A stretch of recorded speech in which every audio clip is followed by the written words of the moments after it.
Babae. Oh, pwede mo pag-isend pangalan na Sir. Ito na kapit.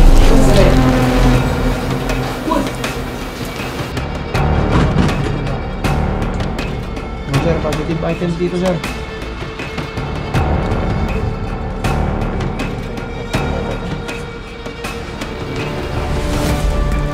Sa workstation, may kita natin yung mga chats nila dun sa mga clients nila or yung mga victims ng lab scam. Nagpapanggap sila dito na girlfriend noon. Tapos eventually fake na cryptocurrency website nila. Kasi may kita mo dito, lahat yan naka na good morning baby. Ano nila parang mga boyfriend ako kunwari boyfriend nila. Pero hindi nila hindi ka alam ang kabilang side, lalaki yung kausap.